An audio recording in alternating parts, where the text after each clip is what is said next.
Ladies and gentlemen, boys and girls, welcome to another year of the DTM eSports Championship. It is, of course, the year of 2025. And, well, I'm back again with Connery Maddock. Connery, how are you doing? I'm doing absolutely fine. Luke, it's back. It's great to be back for another DTM esports season. It's absolutely fantastic to be here, and it's incredible. It's great to get this incredible opportunity pretty much all the time to be able to come and do this. Absolutely. It's become a bit of a staple of my year. I very much look forward to doing DTM eSports. I absolutely love it. But it's all about the drivers and who is going to become another champion. We've had Tim Yarshall, who was the last time out champion. He's the reigning champ, will be taking part in this series. We had Kevin Siggy, who won a couple of years ago. And then before that, we had Moritz Lohner. But let's check out today's schedule so you guys know at home what you are up for. And I am keeping an eye on the DTM YouTube channel right now. I'm keeping an eye on the Race Room Twitch channel, and I'm also keeping an eye on the channel, my own channel, actually. So there's 3 channels in front of me, so I'll try and get a hello to you all and all that good stuff. But today's schedule, stream start, well, that's already done. Lovely old job. We now are welcoming people to get themselves involved in the chat. So you've got about 3 minutes to get yourselves a drink, some snacks, because the racing action, once it starts, oh boy, it will be frantic. Qualifying, 10 minutes of qualifying at Oschersleben. Then at 7:30 p.m. it will be the race. The time is in the European time zone as well, so CET. Race is going to be 20 minutes long. Then we'll have another qualifying session after a little break with an interview for the second race. And then the second race will be 20 minutes long. And then the stream will end just like that. But let's check out the calendar of the season then. We've got plenty of action coming up for you over the course of the next few months. So round 1 will be at Zandvoort. Then round 2 will be at the Norris Ring. Then we head to the Nürburgring for round 3. Then there's a DTM eSports special event. I'm still in the dark about that, so that's a big surprise. So looking forward to seeing what that exactly will be. Round 4 will be at the Saxon Ring. Then we head to round 5 for the Red Bull Ring. And as always, the finale, as it is pretty much every season. Of course, we have had the exceptions during COVID, but for DTM, the finale is at the Hockenheim Ring, and round 6 for the DTM eSports is no exception. So we'll be heading there. And while like I've just mentioned, we have got some previous champions, and there might be a new name added to the list. Let's check out who has won the championship in previous years gone by. Of course, last year's champion, it was Tim Yarshall. He won the race for won the championship for Falcon Sim Racing. We had Kevin Siggy, who was the 2022 champion for Team Redline. And then we had Moritz Lohner in 2020, who won it for Williams Esports. So will there be a new name added to that list, or will Tim Yarshall potentially become a 2-time champion? Well, we've mentioned Tim Yarshall. We know he's racing, but what about everybody else who's on the grid? 32 drivers taking part today, and 16 of those drivers will make it through to the next stage of this championship. Connery, I feel like I've already spoken far too much. I'll let you go through our list of names. Well, at the moment, we've got some names that you recognise, some names you might not recognise. That's as things go here in these sorts of series. We've got our Shootout One with Jack Keithley. That's a name many people will know in Race Room. Iliad Vosikov, we've seen him before as well. Tim Yarshall, Philip Dreis, Ottaviani, Muller, Kripner, lots of drivers we saw last season, Pajic. We've got Petar Buljak there, who I don't believe I've seen before. We've got Robbie Stapleford joining us here today as well. Julian Kunz, Christian Juhas, Ben Spanky. So lots of very, very, very familiar names, Luke. But there's also a couple out there that perhaps, this is going to be their first sort of bigger competition that they're going to be taking part of, and let's see what they're made of. Yeah, Turka Hakkinen is a new name for me. Marco Lomi. We've then got Miktovic. Who else is here? Abelarde. We know all about Abelarde. Maybe David Kaloksai is a newer name. Good to see Bo Dixon competing at the top end in terms of esports. Is taking part in the ranked events on Race Room quite often, and actually has won many of my championships that I've put on over the years. So really good to see him representing Distinct.gg. We've got Patrick Sciari. I'm assuming he's Hungarian because, as we all know, there's always a Hungarian. Lloyd Biddulph as well is a newer name. We've then got Daniel Burker, but the rest of this grid is pretty much Race Room royalty at this point. But anyway, of course, we're here in 2025, and maybe a few of you are a little bit new to this and thinking, well, I'm not really sure what to expect here. Luckily, we've got a video here from last season's highlights, so you know exactly what to expect from the 2025 championship.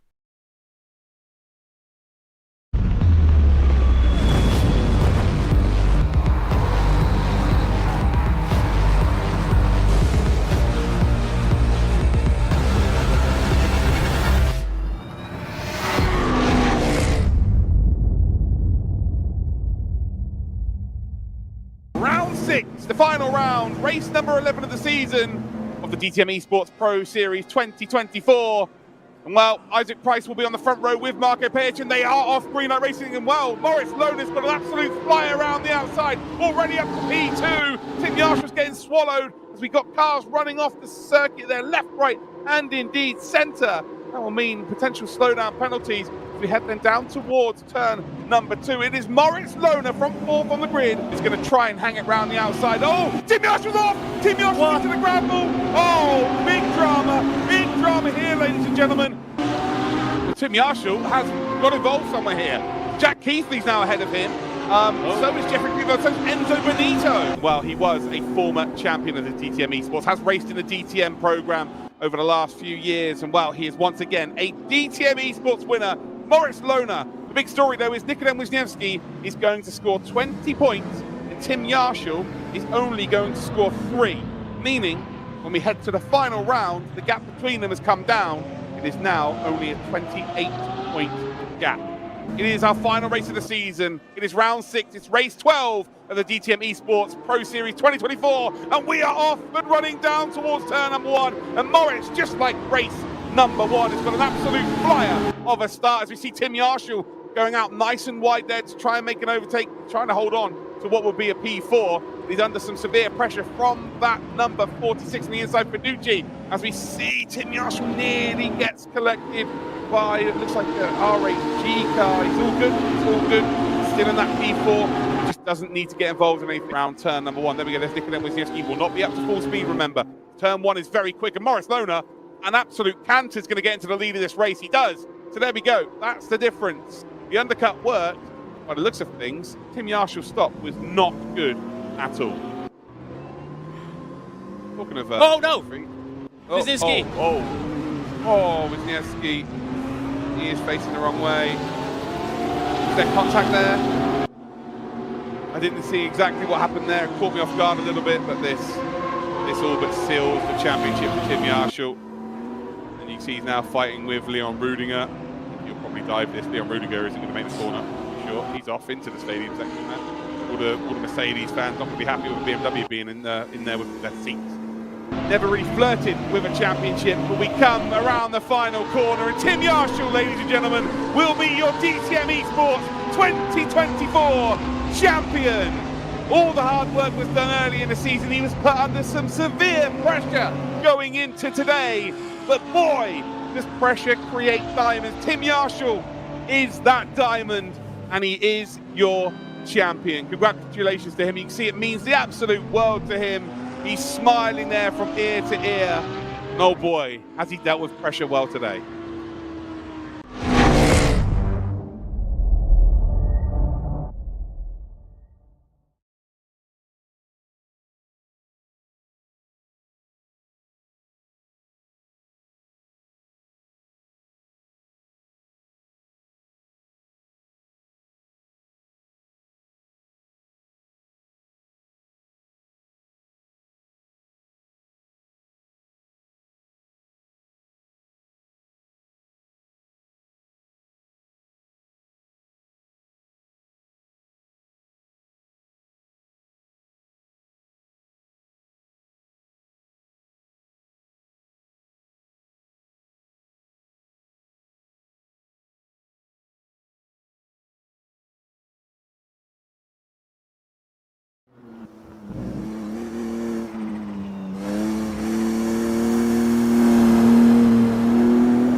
number 22 and 20. And then we'll go all the way down to 21st and beyond. Everybody who finishes the race will get 1 point. So I think 16 points is going to be what someone would need to be in that top 16. Anyway, to exactly what we were talking about, Tim Yarshall, the dominant force of 2025, when he started the way he needs to go on. Currently, P1.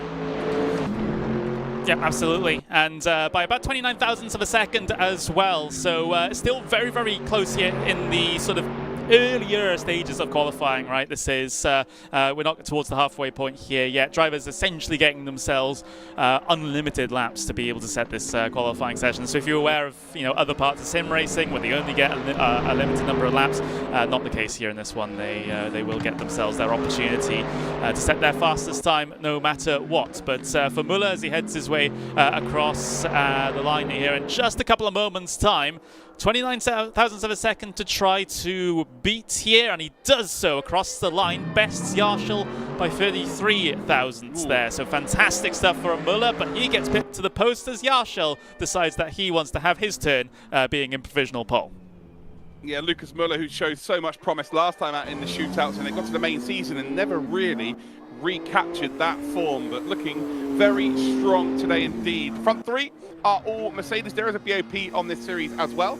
And yeah, sorry, there was a sound issue, guys. I will now clarify exactly what today is all about. So there's 32 drivers taking part.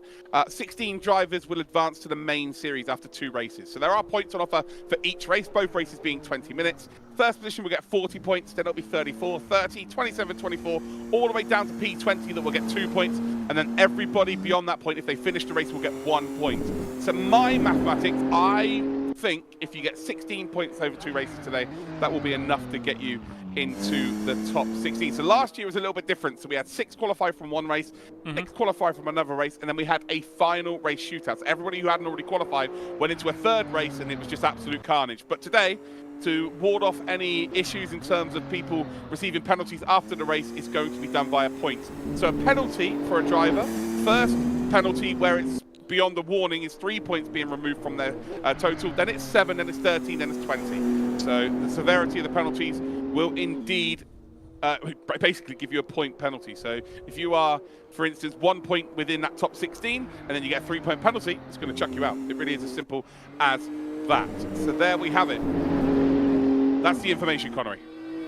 Yeah, always a reliable source of information there, Luke. Yeah, you can always rely on you. But we are winding things down here in qualifying. We've got well, Tim Yarshall currently heading up the entire field here at the moment. But just look how tight the times are. This is fantastic to see. Just goes to show the quality of drivers that we have here on Race Room. There's Emre Cihan, the young Turk in the Ferrari, heading his way through here. He's about 0.3 of a second off the pole position time here at the moment, but he's really a driver that over the last couple of seasons have sort of gone from strength to strength. He was a competitor in one of the support series we used to run for this a couple of years ago, and playing in the big leagues now for the last 2 seasons, I believe it is. Certainly has made himself quite comfortable here. Well, I'd say Emre Cihan is probably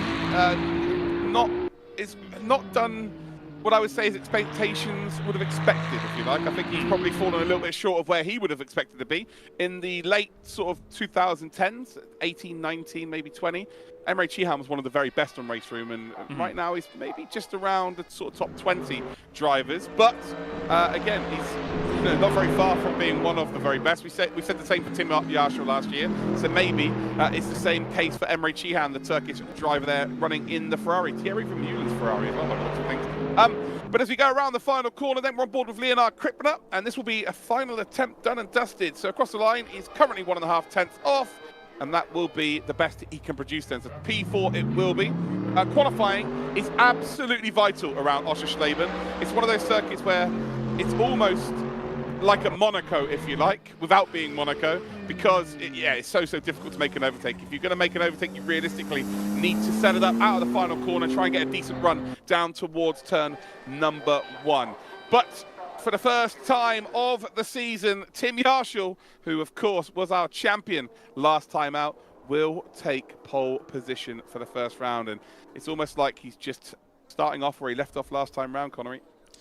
Yeah, absolutely. It's always an incredible performance and always a joy to see him driving out there. Of course, he might have wanted to try and bag pole position by a bit bigger of a margin than he did right there, but in the end, pole is pole, and as you quite rightfully mentioned here, Luke, at a track such as this one, where the track position is so important, that is critical for him to get himself the season started off on the right foot. Yes, this is technically the pre-season, right? We've got this whole shootout process to go through before we set the grid for the actual event, but you still want to make sure that you get through cleanly, rather than having to try and fight tooth and nail because of a mistake in qualifying, for example.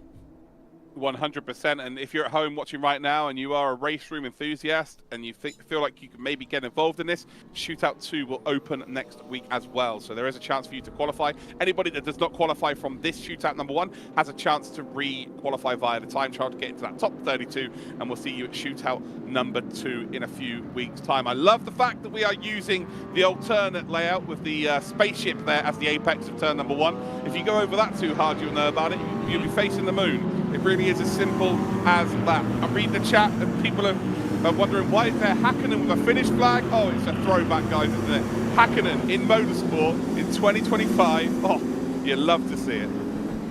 You absolutely do. I'm just wondering, like, you know, will there be any inspiration from for the rest of the drivers to put on their own sort of throwback liveries? Perhaps that would be very, very interesting. I mean, you only get really these opportunities to do it before the actual main season, where they're all in their own team liveries, aren't they? I love that. Yeah, they're all using DTM last season liveries on their cars. And then when it comes to the main championship, you get to put your team livery not only in the championship, but it becomes available in the game. So all of these drivers will actually have their own livery in the game, and you guys will be able to purchase those liveries as well, which is always a cool feature with Race Room eSports. We're on board then with Lucas Muller, who I would say 24 months ago was kind of maybe the next big thing in sim racing, in my opinion. He just looked like he was going to achieve some mega things, and maybe just fallen off a little bit of a cliff recently. So I'm just wondering whether this could be the championship that really kickstart his venture in sim racing. And if you're ahead of someone like Jack Keithley on Race Room, who is a bit of an OG when it comes to Race Room, well, you know your form is pretty good, and you're sandwiched then between him and Tim Yarshaw, who is a champion of the DTM eSports series. Well, you're in a pretty good spot. Round the final corner, we will go. Tim Yarshaw will take them across the line. We're about to start racing here in the DTM eSports 2025 season. Shootout 1 is about to go green for race number 1. Tim Yarshaw at the front there is off, and he's running down towards turn number 1. It's 4, maybe 5 wide, a little bit further back, but Tim Yarshaw's got an absolute worldie of a start. And we've got Lucas Muller there who's going to get pinched. I think Jack Keithley should take that position relatively comfortably as we come then through turn number 3. And there's a big spin there. That's Gianmarco Finucci. Finucci, he would definitely say, it's one of the favourites to be involved in the fight for the top of the championship. Well, actually, it's not. Finucci was one of them, but it was actually a Mercedes there. Not sure exactly who it was. It's Marco Pajic. Marco Mad Dog Pajic. Wow, incredible scenes then. It's Marco, who you would expect to be right up there, is very much struggling. Not good indeed. So we've got a couple of Ferraris then battling a little bit further back. Emre Cihan, it was him. That's the Ferrari then that's fallen all the way back 11th down to 26th. And well, 2 of the big dogs in this championship are going to be scrapping now to try and get a result in race number 2. Yeah, they all sort of tripped over each other down in towards turn 1 there, didn't they? It's a very, very tricky portion of the circuit to go wheel to wheel through, and when it's such a short, well, relatively short run from the start-finish line down into there, they're more than likely still going to be 2 by 2 by the time they arrive into the apex. So very, very tricky indeed. Everyone concertinaed up. It was really only Yarshaw that got any sort of considerable gap coming down in towards turn number 1 for the first time. And look at the gap that he's trying to establish, or even has established already, getting up towards 1.5 seconds as we end our first lap. Yeah, just a note here, guys, they can choose whatever car they want for this shootout. And again, if they don't qualify today, they can change their car for Shootout 2 if they qualify. But when it comes to the main season, once you've chosen your car, that is it. We're about to potentially see a move here. Victor Nicolai trying to make a move on the Austrian Burka. Not quite going to work out. Lots of gravel being kicked up there. Looks like we have someone travel through there. Hold on, is that Jack Keithley? Has Jack Keithley fallen all the way down here? Well, no, he's still in P2. So that is Mikovic, actually, as we see some more BMW flying in there. What's the plural of BMW? It's not BMWs. Beamers. Beamers, yeah, a flock of Beamers trying to get involved there. And actually, we've got one of the Scheffler livery cars just in behind, who we're on board with right now. Looks like he's had a big shunt there. Looks like I've sat on the bonnet. That is Coloxai, by the looks of things. He's got a very, very damaged bonnet to that car. And Bo Dixon is right up the order now. So Bo Dixon in P18. And again, I think you need to get around about 16 points over the course of 2 races here. So, yeah, if you can find yourself in the top 16, get that 6 points and then move forward for race number 2. On board then with Leonard Carton. He's got Alessandro Ottaviani just behind him. And then we've got Hakkinen, the Finn, in P8. But you're right, Connery. Tim Yarshall has absolutely disappeared into the distance. We've got someone asking on the DTM channel, by the way, is what game is this on? This is Race Room. You can download it for free from Steam. Absolutely, and you can sort of try before you buy any of the premium content, shall we say? So, because obviously these DTM machines, they're going to be, they are in the game as well. So if you want to drive these cars, that's well, these professionals in sim racing are driving right now, then you can absolutely do that here in Race Room. That's a great opportunity for you, and of course, you know, once these guys get themselves into their full season, you'll be able to look like them as well with their liveries. Yeah, I always love that. I love the fact that if you manage to make it to a Race Room major championship, a broadcasting championship, your livery makes it into the game, you get your name in the game and everything. And it also means that the audience can go out there and get your livery on their car, which is, I just think it's a really, really nice touch. Here is then Leonard Carton, currently in P6 and just chilling right now. This is the stage of the race where with 15 minutes to go, and if you're in the top 10, you don't really need to do too much. And you know, when it comes to the actual championship season, you'll see drivers be more frantic, trying to make themselves an opportunity. But at this stage of the shootout, you're just there to try and get as many points as you possibly can and just guarantee yourself passage through. P1 and P16, there's no difference between the two of them at the end of the day. If you are in the top 16, you will make it through. So there's no seeding from it. It doesn't help you if you get P1.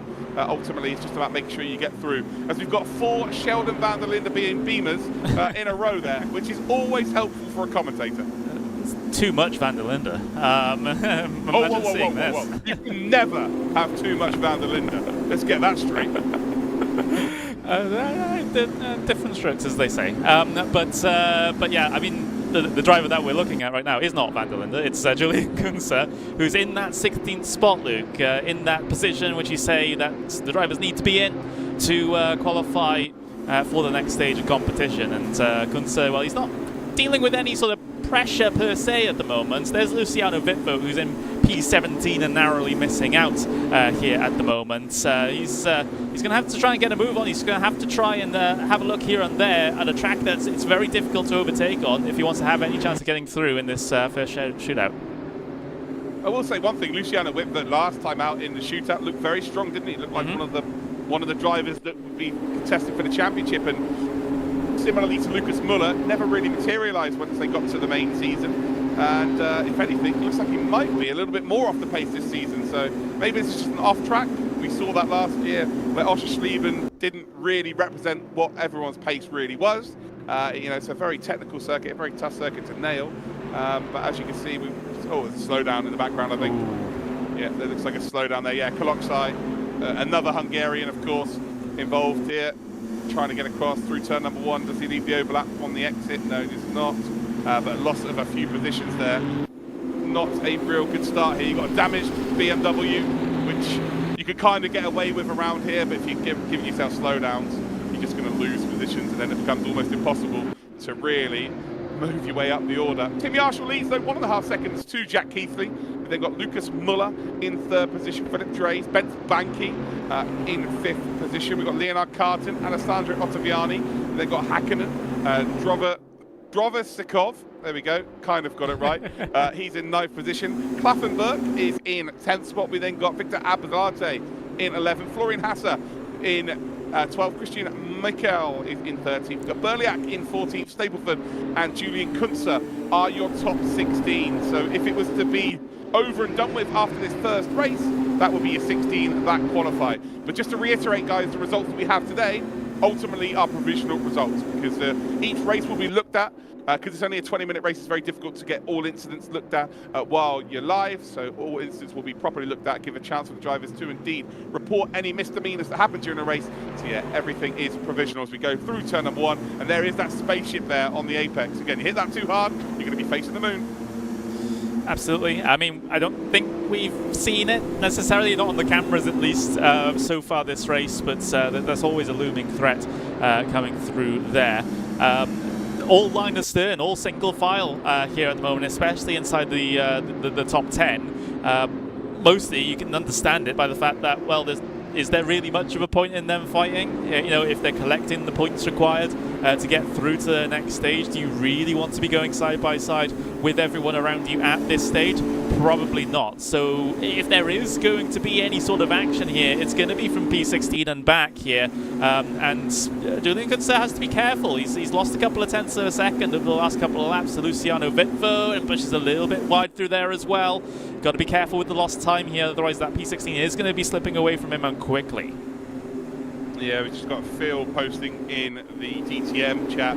So many BMWs, or as they say in the continent, BMV. Yes, of course, the drivers are going to try and pick the car that is probably the fastest, and by the looks of the choices here, the BMV seems to be the one. Although the top 3 in qualifying were all Mercedes AMG, so it's yeah, it's a strange one here. I guess the race pace might be a little bit faster for the BMWs. But when it comes to the championship season, we're going to be racing at 6 different circuits across 12 different races. So ultimately, you'll see drivers have to choose a car that's good across the whole season. So you'll see a little bit more of a, I guess, a little bit more of a spread across the manufacturers, because they cannot change car once the season has begun. So yeah, that's a nice little bit of info for you there, Phil, and hope you're all well. Let me know where you're watching from around the world as well, guys. Wherever you're watching, again, I'm keeping an eye on DTM chat, I'm keeping an eye on Race Room chat, keeping an eye on my chat. Let me know where you're watching from around the world. We're both British, aren't we? Unless it were, if that wasn't obvious to everyone. But it's always great to see how international our audience is sometimes. We are annoying a lot of people right now just by being here. But it's tough, guys. We've been doing this for 6 years now. Love it. I love it. It's one of my favourite competitions to cast. As we're on board then, who are we on board with here? The intent, there we go. Whitver, Luciano Whitver then trying to catch up to Julian Kunze. I would say the happiest driver on this group would have been Hakkinen, but Hakkinen's actually dropped back here. Oh, he's dropped back significantly. So he was about 2 seconds clear of Drovoskov, and unfortunately he's now only 3/10 clear of him. So yeah, a big mistake must have happened there for that to have happened. And Leonard Carton is now the last car of a group of 7 who are all going to get really big points, and you get 20 points for 7th position. I would say that they're all pretty safe in going through. We got Sasha watching from Germany. Who else have we got here? Phil is from Germany as well. Dom Wings is from Czech Republic as well for James Voss, cheering on Ben Spanky. You love to see that. Random Master is in the USA. Who have we got here? Fonoval watching from Germany. Carly from Ireland as well. So from everywhere. Netherlands for Element Future. So yeah, fair play. Yeah, absolutely. And it's, I mean, you can just see, obviously, by the flags of the drivers on the screen as well, we've got some decent representation. There's a lot of Germans, I will admit, but that's quite natural because it is a German championship at the end of the day. So that's that one's pretty obvious. But we've got people from all sorts of places out there. So drivers reflecting audience. That's fantastic to see. But yeah, it's great to see how international sim racing has become. They have it all over the place. There's been some championships in places like South Korea and in Japan and all that as well. So it's great to see that you know, it has a very wide appeal. I tell you what, I think Berliak, who I've seen on other sims, by the way, he's been around for a long time. I think Berliak might be the first Croatian I've seen in the Race Room Championship, though. I'm not sure that's a flag I've seen in this series before. I could be wrong. If you guys know any more Croatians that may have taken part in any of the series that Race Room produce in terms of esports, then let me know. On board with Jack Keithley there, 1.6 seconds behind, has been about 1.6 seconds behind Tim Yarshall for a pretty big amount of time. The gap hasn't really increased. Keithley doesn't need to push at this stage. Had a pretty disappointing DTM esports considering He has been a vice champion previously. We'll be hoping for a little bit more this time out, and has started the way he means to go on, as he's now dragging Lucas Muller. Sorry, he's not dragging Lucas Muller along. We're on about, this is Luciano Whitbert, isn't he? Behind Julian Kunze. Stableford just up ahead of them. Then we've got, yeah, right down the back here. Actually, everybody's still racing here. Burkert, Nikolai, Lomi, and Pfeiffer are the last 4 cars on the grid. They may be 30 seconds behind, but they are all still going through. Yes, there is a specific BOP Maestro for this series. Yeah, they have got their own BOP. Ooh, so, Carton. Yeah, I think Carton just lost a position coming out of the final corner. I wonder if that was some form of slowdown penalty he tried to serve coming out of there. We've seen that before, not only this race, but also last season as well. People struggling with the track limits coming through there. But I think Carton losing a place to Ottaviani there. So Ottaviani 6th place. Yeah, again, they don't really need to fight in this situation, but they will. I think Hakkinen might be under a little bit of pressure sooner rather than later. The gap now only 0.2 of a second. There we go. So we can see Drovosakov in the Swiss driver in the German car, in the BMW. We've got then Klaffenberg just in behind as well. It is a sea of BMWs, a flock as we've called them. They're absolutely everywhere, but the one driver that's kind of keeping them a little bit bottled in, the creating a bottleneck, should I say, is Hakkinen. But if you'd offered Hakkinen the P8, I think he would have probably taken it for race number 1. A new name to this championship for me, a new name for the esports scene of race room. As we see a little bit of contact there along the back straight. As Klaffenberg makes a move there on Drovosakov, and well, that has given a bit of breathing room to Hakkinen. He'll be loving life right now, thinking, yeah, you guys crack on, have a little battle, give me a bit of freedom. And ultimately, the move was made. Nice work by Klaffenberg. Yeah, you don't often see moves, well, anywhere on this circuit, to be honest, but especially coming out of there, that was great stuff. And, well, let's see if there's any sort of chain reaction a little bit further down, because it did put Drovosakov back into the clutches of Abuladze there, the driver in 11th place in, again, yet another BMW, but he wasn't really able to capitalize on a relatively slow and impeded Drovosakov after that pass had happened. So he made himself big in the wing mirrors, but ended up not being able to find a gap inside, outside, or anything. So the status quo for him is being maintained. It's just Drovosakov having to lick his wounds a little.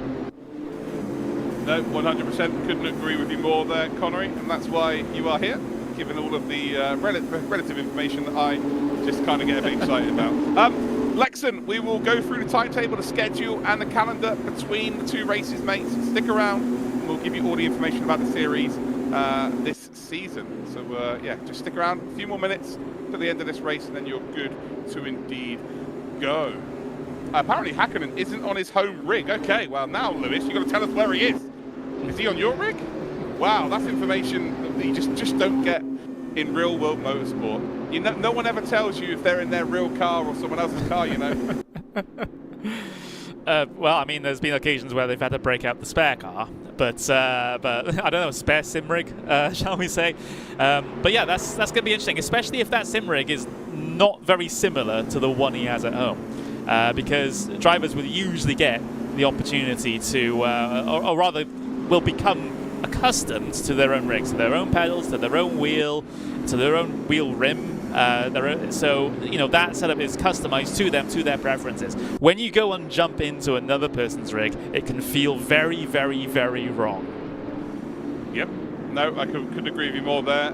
That is worth a couple of tenths, maybe 3 or 4 tenths, to be honest. You'll find that when drivers do an online qualifying session to then go to LAN, as an example, you'll find that the lap times are sort of 3 to 4 tenths slower. They're just not comfortable as they would be in their own rig.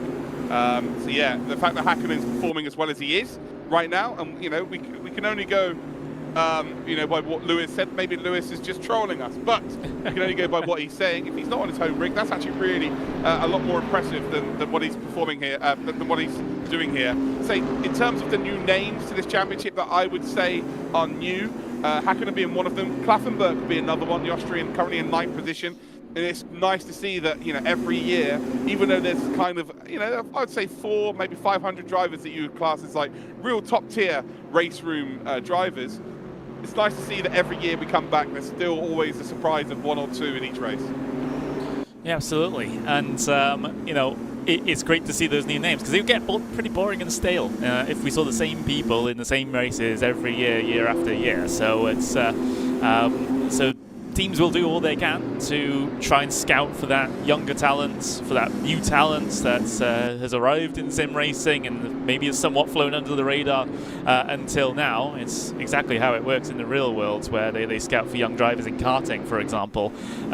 Same thing happens with some of the sim racing teams, because I noticed Klaffenbuck had a well, I mean, he's a part of RAG eSports, which is you know, a team started by Romain Grosjean. So it's it's great to see him competing here in the DTM eSports Shootouts, getting enough points in 9th to be okay with regards to qualifying into the next stage competition. Obviously, that depends on how well the next race goes, although he is being challenged at the moment. Dravosikov around the outside. Okay. Yeah, Dravosikov making a lovely move there, going up to a top 9. Klaffenberg then moves down into 10th position, and yeah, Oschersleben doesn't really produce well. I think we raced here last year and had 0 overtakes in one of our races. So the fact we've had 2 here in open play, let's say, is very, very respectable indeed. As I tell you what, Klaffenberg might be under a little bit of pressure here from Abdeladze. As we come then down towards turn number 1, he will get across and defend, and actually he will not lose that spot. Pretty easy to make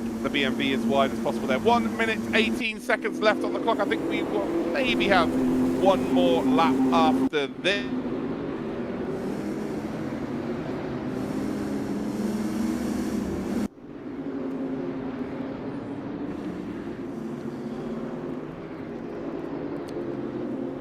I think we may just have lost Luke there just for a moment, but Abdeladze down here 4P10, and Klaffenberg potentially losing a little bit of pace towards the back end of this race here. Dravosikov has just sort of tried to pull the gap on him at the moment, and I mean, we've got such little time in this race now. I don't know whether or not the driver's been behind can really do anything about this at the moment. They'll have to strike now to really try to capitalize on this, to try and gain maybe a couple more points in the bag, so they have less reliance on doing well in that second race as well. But as they head their way across the line, 10 seconds to go. This is the start of the final lap. There is Tim Yarshall, 2.7 seconds ahead of everyone else. What a great performance so far. I don't know if I'm back or not. I was making a really good point then as well about yeah, I can't quite remember what the point was, but I'm sure it was absolutely incredible and a lot of insight. But that's gone now. That's my one bit of insight for the year gone, and you couldn't even hear it, guys. But yeah, you're right, we're on board with Tim Yarshall, final lap of the first race of the season. And well, this is what happened last year. Tim Yarshall just announced himself as one of the very best, and it continued for the whole season. Are we about to see that happen for a second season in a row? Is it too early to already talk about that? I'm not sure it is, to be honest, because he's looked very, very quick indeed. Had a phenomenal start, and has just built that gap over the course of this 20-minute race. We go a bit further back, we're on board with Hasser there. There is Tim Yarshall, just 2 corners to negotiate before we head into the final turn.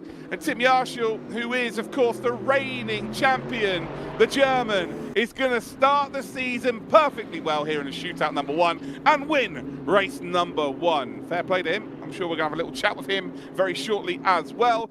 Jack Keithley comes in second position. We then got Lucas Muller in third, so going a bit further back. Then Klaffenberg trying to hold on to a top 10 position with Abdeladze just in behind him. Florian Hasser, Mikkel, Berliak. We then got Staplefoot and Kunze will be your top 16. So that will be the 16 drivers that are, as it stands, going through to the main season. But there's still one more race to go where they will try and get some more points. Oh, wow. For Oschersleben, that was actually not a bad race, to be honest. Well, we actually had overtakes at Oschersleben. Yeah. Like what? That's crazy. But yeah, that's that. You know, sometimes we've already got our first surprise of the season, I suppose. Those are, of course, the race results here after the first shootout here at Oschersleben. Tim Yarshall taking it by almost 3 seconds over Jack Keithley. He's going to carry a lot of confidence there. Certainly will. Lucas Muller finishes in 3rd spot. Philip Dreys in 4th. We've then got Bent Banky in 5th. Ottaviani in 6th. Carton and Hakkinen are your top 8. You'd probably say that those 8 are safe To be honest, I think 16 points is going to be what you need. We then got Drov Isakov in 9th position. We then got Klaffenberg in 10th spot as we now head on to the second page of our grid. We've got then Abelardze in 11th, Hasser and Mikkel as your top 13. Berliak, Stapleford's so good they named him twice. Julian Kunze is in 16th. We've got Whitford, Dixon and Juhas as your top 19. Then we've got Rudinger, Jari, Kaloksai, Bidolf, Chihan, Kripner, Mikovic. We've got Marko Pajic, Pfeiffer and Nikolai. A lot of pressure for the likes of Chihan, Kripner, who you would expect to be up there. Marko Pajic, Victor Nikolai.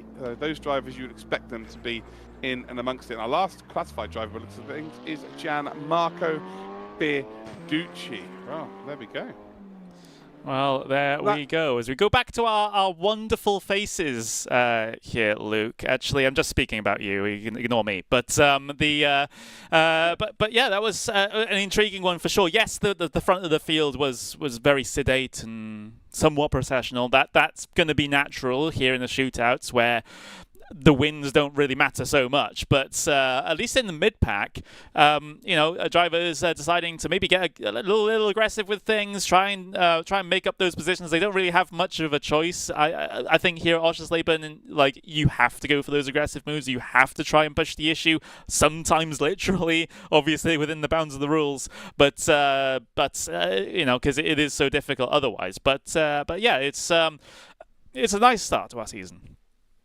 Yeah, 100%. And again, it's pointless, really, not taking any chances at this stage because, you know, if you're not in that top 16 after 2 races today, you've got to go through the process of qualifying again via the time trial and then do another 2 races. So if you can be a little bit aggressive here and just force the issue a touch and just make sure that you're in the main show, the main series, then all is good. A few people were asking about the schedule of the season. So let's have a look at the season calendar while we've got a little break between race number 1 and indeed race number 2. Race number 2 is going to be the same format. It will be a 10-minute qualifying and then a 20-minute timed race. But here we are. This is the calendar for the DTM eSports 2025. Of course, we've got Shootout 2 coming at you the first Friday of February. But then the season begins. We're at Zandvoort. We're in Zandy Zandvoort, where we will be heading for round number 1. Then to the Norris Ring, the track with 4 corners. I love that place. One of my favorite places in the world in Nuremberg. Then we go to the Nürburgring for round number 3. Then we've got a DTM eSports special event, which I'm going to be honest, guys, I have no idea what that is. I'm excited for it. Cannot wait to be told exactly what that is. Then we head to the Saxon Ring for round number 4 in May.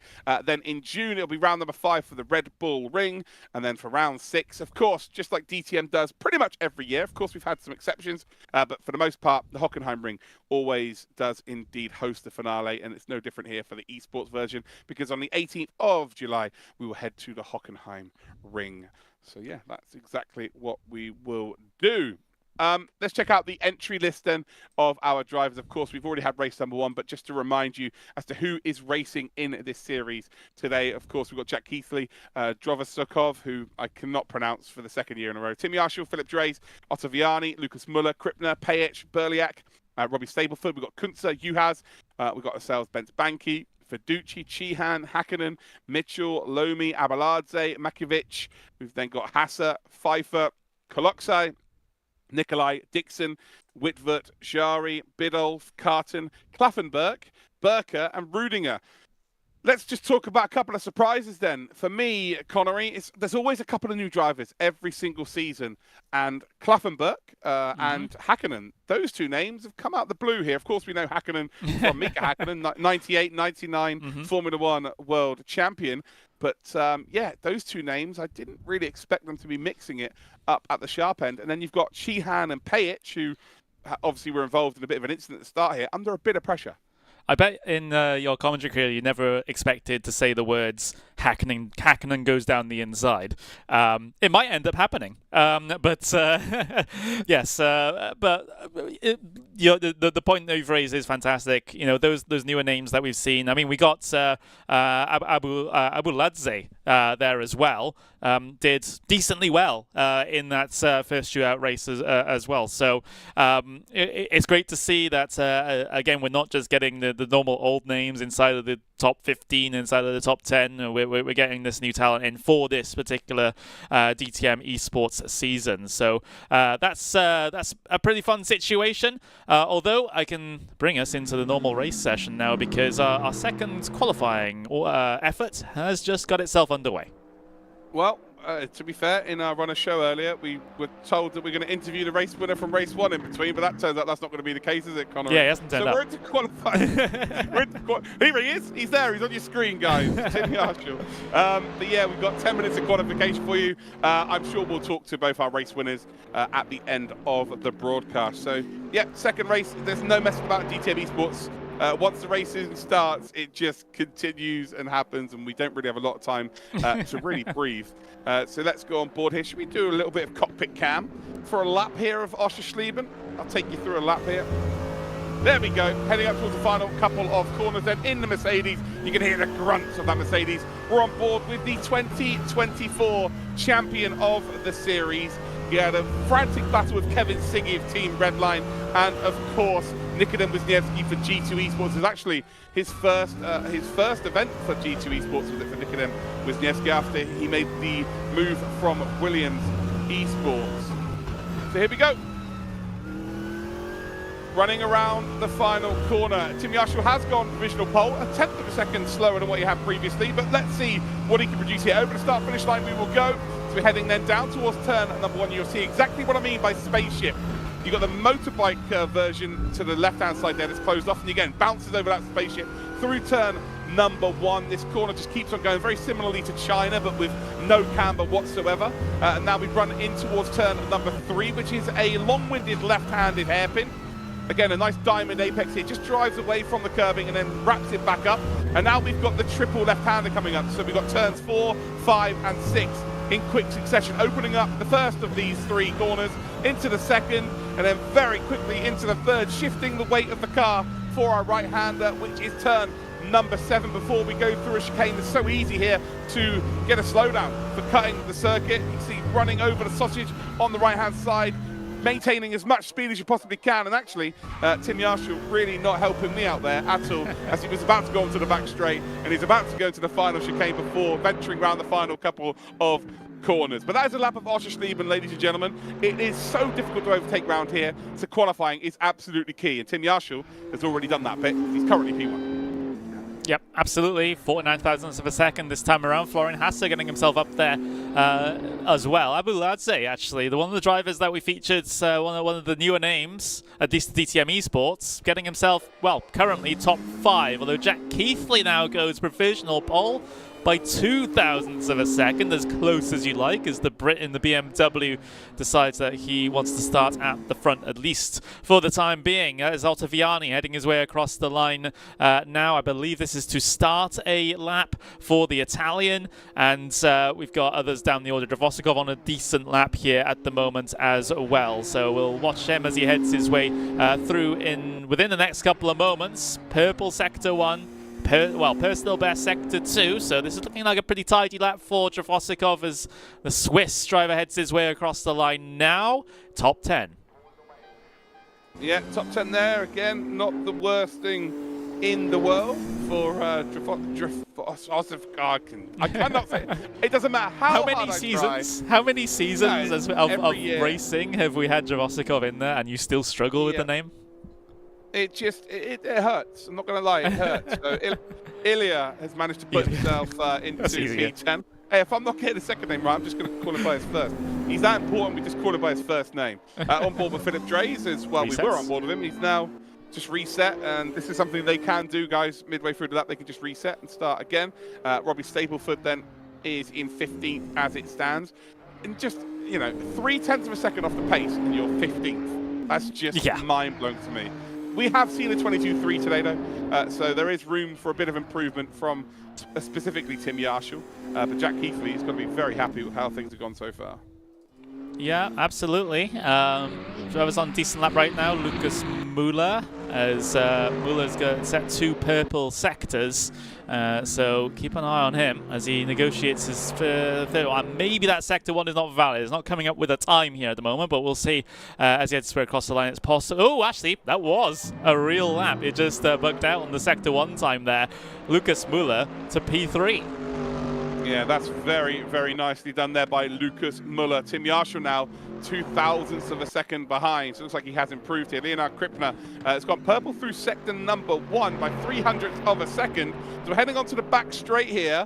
You're about to see a cut in the timing beam, and exactly how quick is he through sector number 2. There we go. Oh, he's just off. He's actually, as it stands, bang on for exactly the same time as Tim Yarshall. As he comes up then towards the double right-hander at the end of this lap, currently in 9th position, needing a bit of a result here, realistically, in this final race. By the way, he is 107 feet tall, is Leonard Krippner. He is a huge human being. It's Hakkinen goes up to 7th, Krippner across the line, and how much faster can he go? It's good enough to move up to 8th position. So it is an improvement, but the top 8 now separated by 0.08 of a second. My God. Keithley might improve his time here as he heads his way across the line. Looks 22.4. Well, no, he just... No. Yeah. He ended the lap before he went across the line. That's weird. He went purple, and then around the final corner must have made a mistake because he was up on his time. But ultimately, it's got to be a Bence Banky. Moves up to 3rd position. And now, to be in the top 3, you've got to be within 0.02 of a second. It's just ridiculous. Yeah. Gianmarco Fiducci also on a good lap as well. Currently P11. How far inside the top 10 can he go? Decides to back out of it before the timing line. Didn't feel good, so back out again. Oh, this is just ridiculous standard, as we always expect. It wasn't quite as close as this. By the way, Fiducci and Ilya, they've both got exactly the same lap times, which is something you very rarely see on race. Purple. Oh yeah, Yarshall is purple here. Again, we know he's capable of a 22.3, and are we about to see that 22.3? Something he produced in race number 1. And he's around the final corner. Looks very tidy indeed. Uses the curb on the exit there nicely as well. About to go across the line, and actually he backs out of it as well. And he's made a mistake. So with what, 2 minutes 20 odd seconds to go, Jack Keithley is just going to survive one more attempt here from everybody else.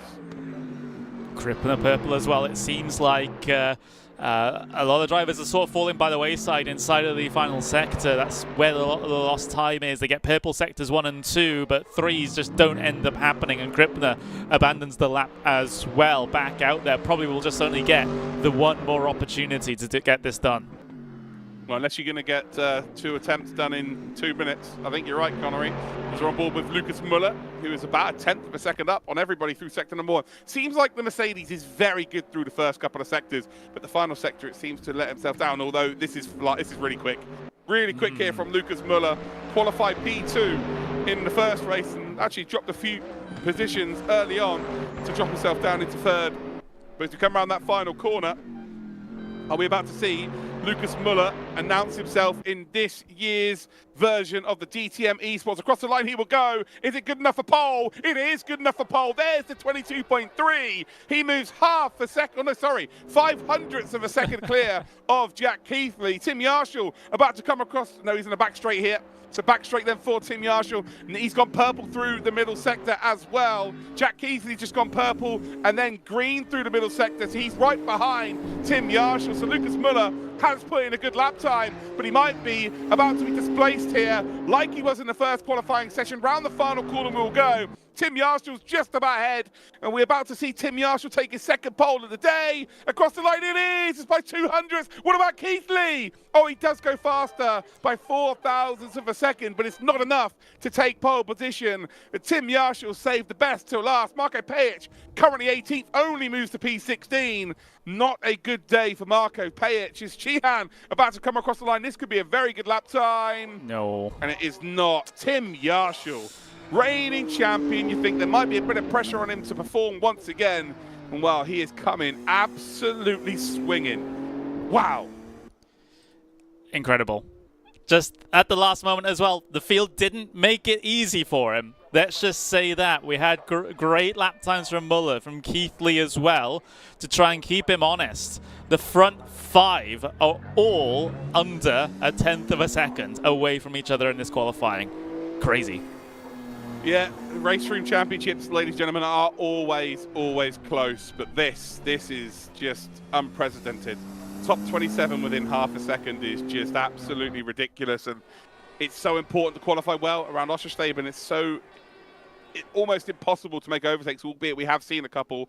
Turn 1 will be, Well, I imagine this could be very much a cluster. I think there's going to be too many people trying to make up positions as early as possible. So, yeah, everybody get ready for turn number 1, because it could be very, very messy indeed. But Tim Yarshall will take pole position again. And, well, he is looking like the dominant force already this season after winning the championship last time out. Yep, absolutely. Fantastic. As we get ourselves in towards the racing session, it's it's our second one of the day, and but it's the same pole position sitter.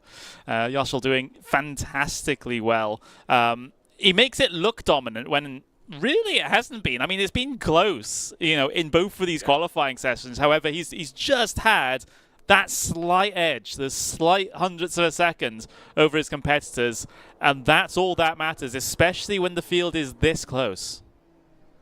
Yeah, 100%. I couldn't agree with you more there. It's not like he's going out there and qualifying half a second quicker as Klaffenberg has got a false start. Ooh. I don't know whether that will be... Well, Klaffenberg doesn't need to have an incredible race here, but I'm sure that will be figured out. You'd like to think it would be figured out. As we are, of course, got the Cupra safety car out there, the official car used for DTM. We're looking on board there with Tim Yarshall, who again, it hasn't been the case of he's half a second faster than everyone, so it's expected for him to be at the front. He's had to fight for his pole positions massively. Lucas Muller, the only other driver that's managed to get down into those 22.3s. And put that pressure on both in the Mercedes. Seems like the Mercedes is definitely the car to qualify in, but in terms of the race pace, the BMW seems to be the car. Jack Keatley in 3rd spot, Fiducci in 4th position, Ben Spanky in 5th. We then got Ilya in 6th position. I'm not saying his second name. Ottaviani in 7th, Hasser in 8th, Hakkinen, Krippner as your 5th row. We then got Abeladze and Carton on your 6th row. Chihan and Berliak. Chihan really needs a good race this time round. In 13th position, Berliak 14th. Klaffenberg in 15th for Marco Pajic, who is another driver who absolutely needs a good performance in this race. Otherwise, it's going to be a Shootout 2 journey for the likes of Pajic and the likes of Chihan. And, that's where nerves can come into it. If you have a bad Shootout round 1, that means you can equally have a bad Shootout round 2, Connery. Yeah, absolutely. It could always be that chance, that little spectre sort of looming over you, in a sense. You get your season off to your shootout season off to a bad start, and then of course that will affect your performance in later races. You got to bounce back from that if you're going to make it anywhere in these shootouts.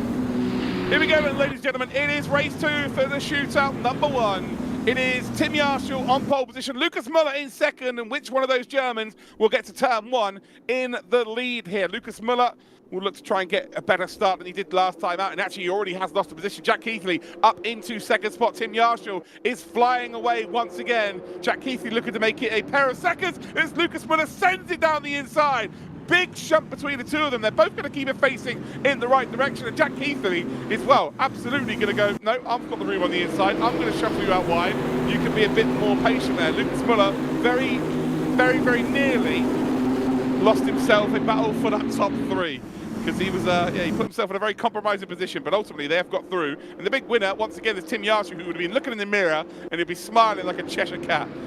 Nice work.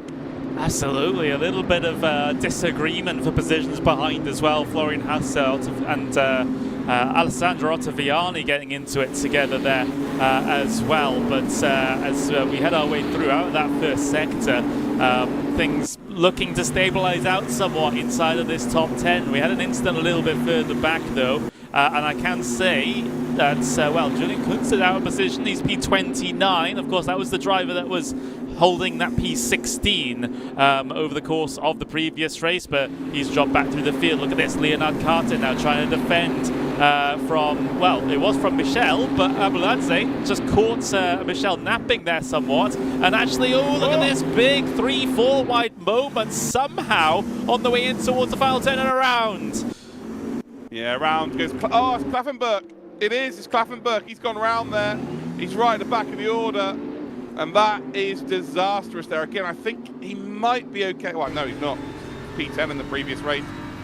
Oh, that could be a case of we see Klaffenberg back for Shootout 2. Again, not too sure exactly what happened there, but it was just a jostle for position between about 700 cars. Yeah. And ultimately, it was just never going to work there. 700 cars into one just doesn't work out, unfortunately. Back up to the leaders, everyone on board here with Lucas Muller, who's just going to consolidate in third spot. Gianmarco Finucci, who does have the fastest lap of the race, albeit it's the first right lap, so it doesn't really count. And then we've got Ilya in fifth, Ben Spanky in sixth. So Ilya Drovaskov, yeah, there we go, that was it. That's the only time I'll say that one right. Isvachi found himself an extra position here, so really nice work there from the Swiss. Yeah, fantastic. And you can just, if you're sat this top 5, you can just sort of cruise here at the moment, because you know you probably, in combination with the Shootout One, got enough points to get through. Of course, we'll try and get as final of a confirmation of that as we can. Of course, any instance that happen will be pending stewards results, and those will be reviewed after the race, not during the race. So there might be some movement there, but we'll see what we can do with regards to giving you potentially some official numbers. Yep, 100%. So we'll kind of give you a provisional look, and it won't be too dissimilar to what the official standings will be. But yeah, of course, we've got to make sure that all incidents are looked at properly, because the DTM Esports Championship is a big, big deal. And you don't want someone qualifying through that doesn't deserve to be there. Looking at the front four here, Yarshall, Keithley, Muller, Finucci, they're all pretty experienced campaigners when it comes to race room, when it comes to sim racing in general. They won't try and fight, they won't do anything too silly here and lose themselves an opportunity of going through to the main series. Again, ultimately P16 and P1 qualifying through to the main series. There's no difference between the two of them. You just get yourself in that group of cars, and then you start afresh when it starts in a few weeks' time or a couple of months' time. Tim Yarshall, 1.4 seconds in the lead. Last time out, or the last race we had, he was about 1.4, 1.6 seconds ahead for a good 3 or 4 laps at the start of the race, and then started to extend. And I'm expecting to see very much the same this time around. There is Otto Bjarne, he's got Leonard Krippner just behind. Hakkinen looking like he's going to get a couple of sets of, or a set of P10s and a better, which is a very, very, very good performance from their first eSports series. We've got Berliak, Mitchell, Juhas, who needs a big result here because did not have the best of first race. Shari, the Hungarian, at P14, will need a few more points, I would say. Probably needs to move up into a top 10 if he's to get through to the main series. But yeah, right now it's just sort of the usual names at the sharp end. Yeah, absolutely. It's you know, that's not entirely surprising. Of course, you know, the veterans on race room have been sort of quote unquote the veterans for a pretty long time, so it's normal to see these names, and of course, you know, it's you know, they're good all-round sim races as well, not just on race room. You know, they go onto the competitors and do very well there as well. So them being flexible is really, really awesome, great skill to have as a sim racer, because you never know what competition you join or what platform they're going to be running on. So it's good to keep your options open and to focus on those core skills, which these guys have done very well. Yep, and one person who isn't very flexible is me, guys. So that's definitely not one of my strong points. On board with Krippner, we've got Hakkinen just in behind Mitchell, Berliak, who has Shari, Pfeiffer, and then Carton. Dart H, when is it starting? The series will start in March. So we've got ourselves our final shootout the first Friday of February, which again you can get yourself involved in as a time trial that will begin next week to get yourself into the top 32 and then in the racing action for shootout number 2, and then we begin the season in March. But we'll go through all of that at the end after this race. We'll go through the season and the schedule for you, so you know exactly when and where to be watching. On board then with Juhas, who's under pressure from Shari. We're about to see a potential move from Shari. Again, it's such a difficult place to make an overtake.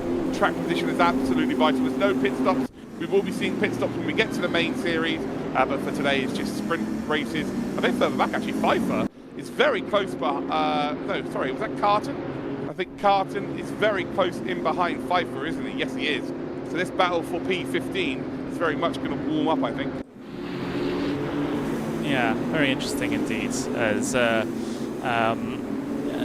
As you know, it is very tricky to draw yourself alongside here. I mean, we've seen it happen in that first race. So we're not necessarily saying it's impossible, but it requires a pretty good speed delta between the two cars as these two get very, very close nose to tail coming out of there. Is there an opening down the back straight? Perhaps not for Leonard Carton, but he is driving the wheels off of that thing at the moment. He's surrounded by BMWs, and let's see how much forward progress, if any, that he could make, because P16 may not be enough depending on his results in Shootout One. We expect, you know, consistent 16th place finishes. You know, you're probably through, but you want to be sure of it. And now he's going to be heading down the inside potentially of Max Pfeiffer. Yes, he is down the inside at 1.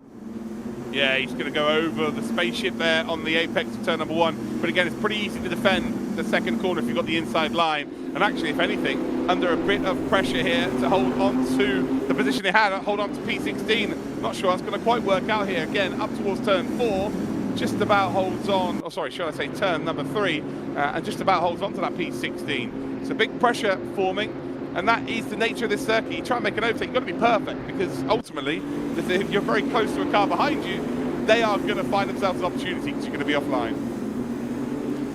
Absolutely, and they're gonna, you know, getting caught offline here is the worst thing. But like, I mean, at some circuits you can try to recover from it. You might just have to hold on till the next corner. Well, you'll get the advantage, but really, you know, if you get caught offline here, you are going to be freight trained down the inside, whether you like it or not. So, again, that's the other tricky thing: high risk, low likelihood, low and high rewards. You know, it's not a deal that anyone would really want to, you know, rest their race on. No, no one likes to be freight trained, that's for sure. As we head then down the start, finish straight in towards turn 1 again. Leonard Carton is very close here. Looks to fake one round the outside. I'm not sure. I'm not sure you can really fake a move around the outside there when the car in front of you is hugging the grass. There's not really any room to fake it, I'm afraid. And Leonard Carton, I guess, was trying something. But yeah, it's that was ambitious to say in the least, Connery. That's cracked me up. That has. He's trying to fake a move when there's no room. Fair play. It's like Tony Kanaan in the Indy 500. Yeah. Yeah, I mean, when you're in this situation, you kind of got to pull all the tricks out of the book, right? It's if you can't get by, including lawn mowing, including lawn mowing. Yes, absolutely. It's I mean, 2 tires on the racing surface still legal, right? Yeah, no, that is true, Connery. You know. That is absolutely true. Yeah, potential move happening a bit further up then. So Jari is looking to make a move on Kuhas, and well, actually has done it. Nailed. So Jari moved up the order, P13 now for the Hungarian, as we see Leonard Carton trying to find himself a little bit of an opportunity on Pfeiffer. To be honest, it's going to be a case of setting up around the final corner. It's really the only opportunity is down towards turn number 1, and the Mercedes is not going to be quite close enough there. The slipstream isn't really strong enough. Again, might try and fake it onto the grass again. There's not really much room to make the move around the outside of turn number 1. And yeah, again, once Pfeiffer just puts himself in the middle of the corner, then it's pretty easy to defend there. 9 minutes 40 seconds left on the clock, and to be honest, if you're Pfeiffer or Carton, one position really isn't enough. You guys really need to be going up the order and fighting with the likes of Juhas, Jari, Berliak, Mitchell. I'm not even sure that'll be enough.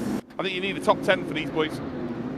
Yeah, absolutely. You need to press on forward somehow. Maybe hope for mistakes a little bit further down the line, because these sorts of positions potentially not going to do it in the end. But we'll see how the mathematics works out, and to see who's going to go through to the next part of the season. Oh, Max Pfeiffer pushing wide, but still is able to close the door. Yeah, Carton there really forced the issue on the first of the 3 left-handers. Just got a little bit of a better run than Pfeiffer in front, and as you can see here, he's got a really nice run down the back straight. Brilliant cam work there from you, Connery, as we now head towards the right hand and then through the sweeping left-hander. Pfeiffer's just about going to hang on, but the door will be left open, I think, once again. And now look at this, there's 4 BMWs and 1 Mercedes, or maybe even 5, battling for, oh, that's a big shunt. That is a big hit there. Oh, Leonard Carton's going to feel that in the morning. Right on the coccyx, that would have been, oh, not good at all, and that actually ruins that battle as we head down towards turn number 1. Leonard Carton just going to send it here. Yep, absolutely is going to send it here. Once again, though, you think Pfeiffer should be able to defend turn number 2.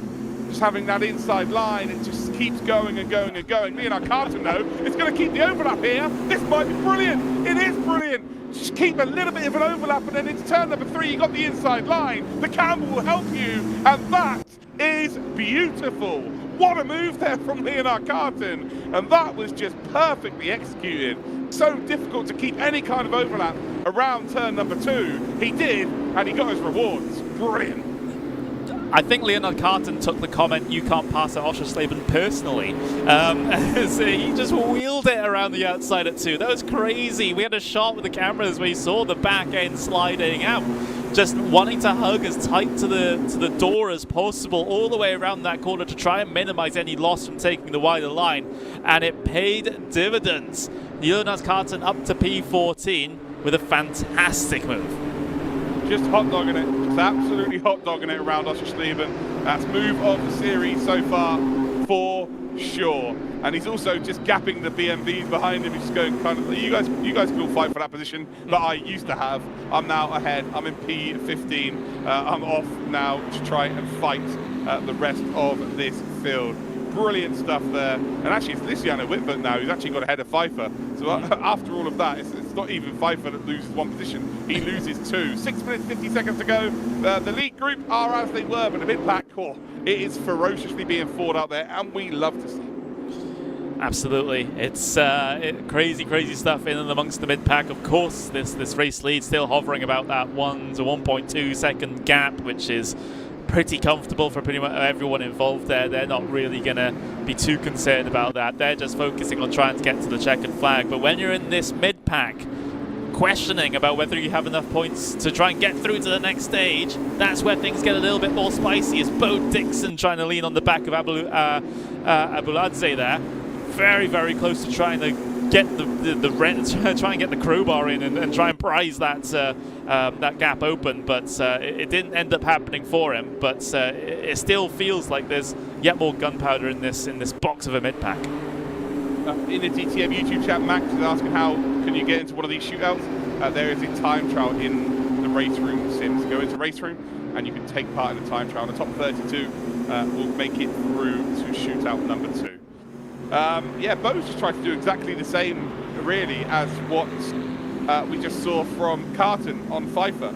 Just tried to set him up through turn number 7, or the end of the triple left-handers, and force him out wide when it switches to the right hand and the weight transfer of the car. So he's kind of just taken a leaf out of the book there of Leonard Carton. It didn't quite work out, but I like it. I like the fact that we're in the second race here, and you're obviously seeing people figure out where they can make moves. They're actually adapting to the track and the race as we're running laps. We got 5 minutes to go though, so that time running down well relatively quickly. But we've got back at the front of the field. I mean, that 1.2 second gap has come down to basically half a second between Yarshall and Keithley. I'm not going to say that anything is going to happen at the very front of the field. I think it's just too risky for these guys to go and have a... They've got enough points. They've got enough points. Connery, don't start that rubbish. They've got enough points already. Let them fight. Let them fight. I'll give shout out to the Race Room Discord, by the way. They're all talking in... well, some of them are talking about the DTM eSports race.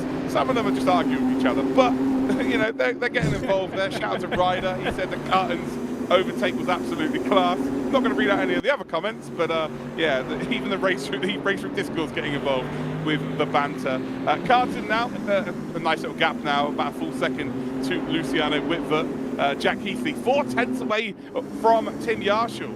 Is there the possibility in the last 4 minutes here of Jack Keithley getting himself into the lead of this race? As we see Pfeiffer just battling for his life at this point. Poor guy's not been able to breathe this whole race. No, I mean, it seems like he's a very good qualifier, but the race pace here is perhaps not quite as good, and that's why people seemingly get stacked up behind him. Because I mean, Carton's pulled the gap, Vitvo's also pulled the gap as well. So it does seem that Pfeiffer's the bottleneck here, and actually make a little bit of contact through the right-hander there, and yeah, it's just a matter of how frustrated are these drivers in behind that they're getting stacked up. That was just a little sniff, nothing more. Just a little bit of a sniff there to the BMV in front. Normal, happens, it's what we do. Heading up towards the final few corners into the final sector of this Oschersleben circuit. Again, very difficult for overtakes, yet we have had one of the best overtakes maybe ever in DTM actually. I would put that as one of the best overtakes I've seen in DTM eSports from Carton. Well, we've had some incredible moves, we've had some incredible moments, but that, for Oschersleben, I think you have to put the context of where we're racing. It's so difficult to make a move, to pinch someone onto turn 2 like that, to then open up turn 3. I think that's just, yeah, got to be held in pretty high regard for a move during this championship. Again, Pfeiffer fighting for his life, making that BMW as wide. Oh, there's a mistake actually, he runs wide, and now he has got to try and ward off the outside. The only saving grace here is that turn 3's got a lovely bit of camber right on the inside. It really will help Pfeiffer get the car rotated, although he is all over the place right now. He loses traction with the rear. They're battling as they come then down towards turn number 4. We've got 3 left-handers, which again should save Pfeiffer, but we've seen Pfeiffer run deep in towards turn 7. I tell you what, it doesn't matter here. It does not matter as Abelarde is trying to get involved. Not quite going to work out, but they are fighting right now for that top 16 position. Oh, this is great. I love it. Yeah, Dixon sticking the nose in there as well, trying to at least try and gain some leverage over these guys, try to follow through in the tyre tracks of the eventual winner of this in a side-by-side and pick up a position no matter on who. But again, not successful that time around. Pfeiffer the cork in the bottle here. You can see the cars ahead have sort of run away a little bit, and Abelarde really desperate for another position here to try and make his points tally a little bit better. 1 minute 30 as they head their way across the line now. Is there a move to the inside for Abelarde? Well, he's tempted by it, just a little bit of a show to nose, but decides to remain single file for now. He has to try and pick his battles, and he might get one here. To the inside he goes. Brilliant move there. This could work out for Abelarde, but again, he will have the outside line for turn 3. The camber should help Pfeiffer out. Can Abelarde hang around the outside? Oh, he's just about going to keep that overlap. But again, the next 3 corners are all left-handers. Can we see a potential move around the outside? It's not quite going to work out. Pfeiffer will run a little bit deep through the first of the 3, but ultimately will just about hang on. And then you're just trying to force the car in front of you to run a little bit wide through the right-hander. The weight transfer obviously makes it very difficult to turn the car left and right without losing the rear, but ultimately Pfeiffer has got it all sorted out. Brilliant stuff. Yep, absolutely. Just holding on. 30 seconds left on the clock, though. Where is Tim Yarshall? Just coming across the line now. So this is the start of the final lap, folks. It certainly is. This is the final lap. Looks like it might be 2 from 2, unless Jack Keithley can find himself some magic here for an overtake. The battle between Pfeiffer and pretty much the rest of the grid is still going strong. But I think we owe it, well, let's check out turn number 1, but I think we owe it to the front 2 to showcase them. So I think there might be a battle, as we see a potential move. Abelarde hits that spaceship, ultimately is going to force him to run a little bit deep in towards turn number 1. Has he got the overlap on the inside? He does not. On the exit though, he might well have it. I think Pfeiffer should be able to just hold on here. Bo Dixon, Nikolai just in behind as well, waiting for any kind of mistake. It's so difficult to commentate when you've got the same car and the same numbers on there, but hopefully we've done this race justice as we go back up to the leaders momentarily. Looks like they're all figured out. They're going to be in the order that they are currently. Is there a potential move here for a top 16? And just get used to this, guys. DTM Esports, when we have our final 32 drivers, it will be even closer than what you're watching right now, all the way through the grid, round the final corner, and once again, Tim Yarshall, your reigning champ in Shootout 1, is going to pick up a double victory. That man is on cloud 9 with confidence. Head then through our final sector here, through the sweeping right hand, then into the left hander. Don't want to dip your right wheels into the gravel there, otherwise it can completely halt your momentum. And the battle for P16, which has been battle of Shootout 1, is going to come to a close. And by the skin of his teeth, it will be Pfeiffer that gets that 16th position. What that means in terms of qualification, we will momentarily find out. But boy, what a way to kick off the DTM Esports season with Shootout 1.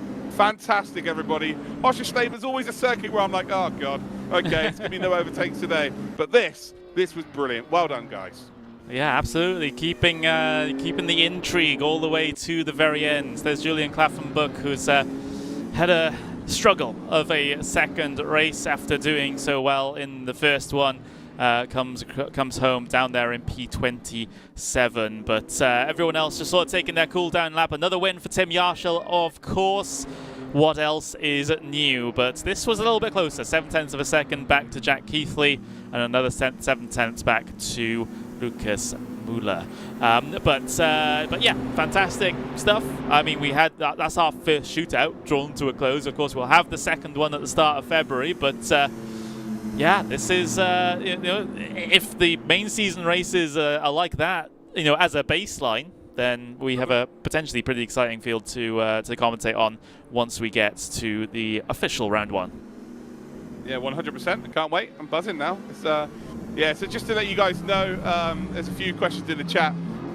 Basically, they're all using paint schemes from last season's DTM Championship, but once you qualify for the main series, they actually get their own team livery, their own number, their own name on the car.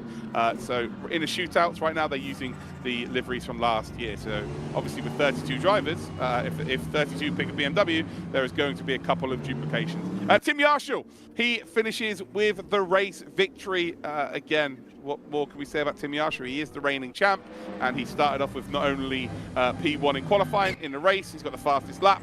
Yeah, he looks very strong. Actually, if anything, looks maybe a little bit stronger than he did last time out. Jack Keithley in second position. That's the Jack Keithley we know and love. Last season didn't have the best of championships, but looks like he's back into that sort of form where he's going to have a proper run at it. Lucas Müller in third, similar story to Jack Keithley. Probably didn't have the best of it last year, but looks very strong this time around. Fiducci, we've got Ilya Bensbanki, Alessandro Ottaviani, Leonard Krippner, Florian Hasser, and Turka Hakkinen as your top 10. And no, I'm not saying Ilya's second name because I can't. Christian Mitchell in 11th, Berliak, Jari, and Carton is your top 14. Witwer, Pfeiffer, Abeladze, Dixon, Nikolai, and Stapleford as your top 20.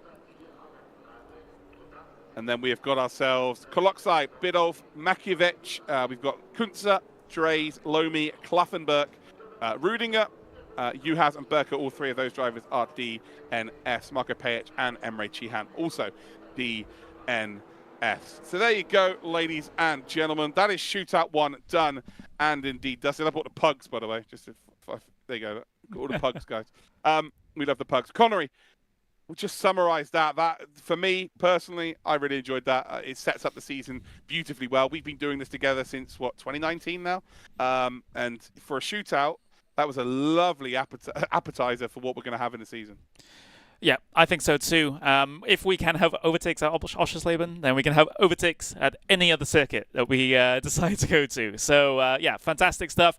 I mean, in the end, we didn't really have that many surprises, all things considered. Tim Yarshall taking race wins, Jack Keithley being up there, Ben Spanky, etc., etc. Tim Yarshall, for example.